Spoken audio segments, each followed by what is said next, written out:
Louvado seja nosso Senhor Jesus Cristo, para sempre seja louvado.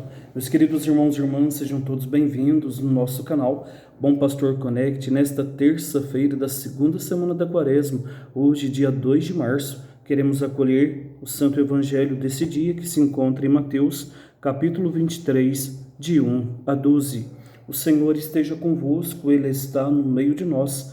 Proclamação do Evangelho de nosso Senhor Jesus Cristo, segundo São Mateus. Glória a vós, Senhor. Depois Jesus falou às multidões e aos discípulos.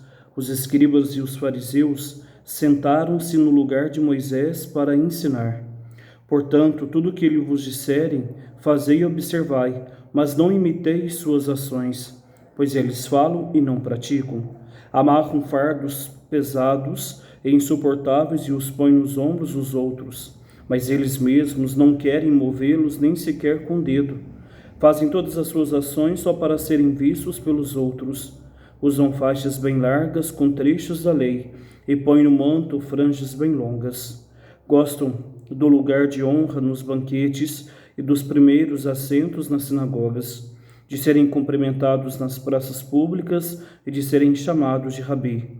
Quanto a vós, não vos façais chamar de rabi, pois um só é vosso mestre, e todos vós sois irmãos. Não chameis a ninguém na terra de pai, pois um só é vosso Pai, aquele que está nos céus. Não deixeis que vos chamem de guia, pois um só é o vosso guia, o Cristo. Pelo contrário, o maior dentre vós deve ser aquele que vos serve. Quem se exaltar será humilhado, e quem se humilhar será exaltado. Palavra da salvação. Glória a vós, Senhor. Meus queridos irmãos e irmãs, olhamos para a coerência que todo cristão precisa ter, principalmente no sentido de viver a prática até mesmo da própria lei, da própria palavra. É o que não acontecia com os escribas, com os fariseus.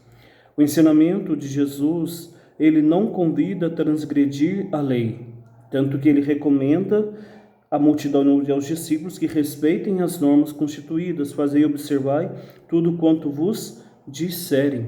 A dificuldade é que, infelizmente, aqueles que tinham poder sobre a lei, fazendo até mesmo tornar fardo, o próprio cumprimento, tornar pesado, agia de uma forma pela qual desvalorizava a vida e até mesmo a própria observância daquilo que é necessário para se viver um caminho correto com Deus. E aí a lei, infelizmente, era até mesmo sentido de opressão sobre as pessoas, e Jesus não quer isso.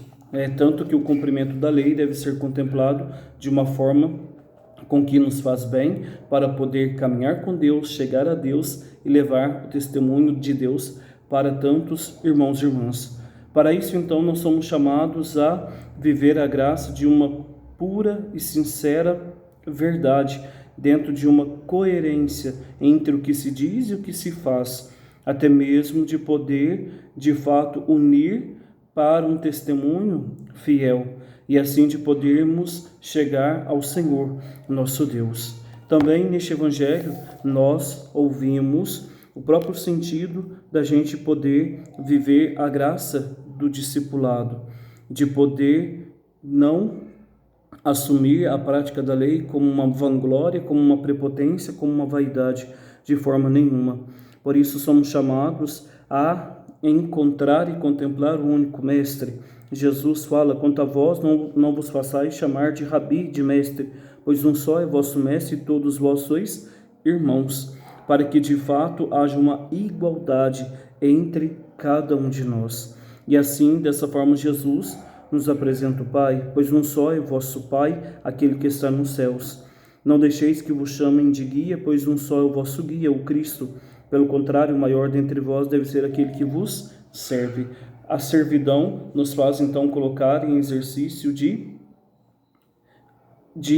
humildade, uma humildade que nos faz contemplar que existe Pai, que é Deus, que existe Cristo, aquele que nos conduz no seu bom caminho, aquele que se torna o nosso guia, e nós sermos servos, simplesmente assumir nossa função de servos. Para isso, o humilhar-se, para que, na glória do céu, sejamos dignos de toda a glória, para podermos exaltar o nome santo do Senhor. Louvado seja nosso Senhor Jesus Cristo, para sempre seja louvado. O Senhor esteja convosco, Ele está no meio de nós. Pela intercessão da Virgem das Dores e de São José, desça sobre você, sua casa, sua família, sobre a sua terça-feira, a bênção de Deus Todo-Poderoso, Pai, Filho e Espírito Santo. Amém. Meus queridos, tenham todos uma boa terça-feira. Meu abraço com muito carinho a todos e nunca se esqueça, o amor de Cristo sempre nos uniu.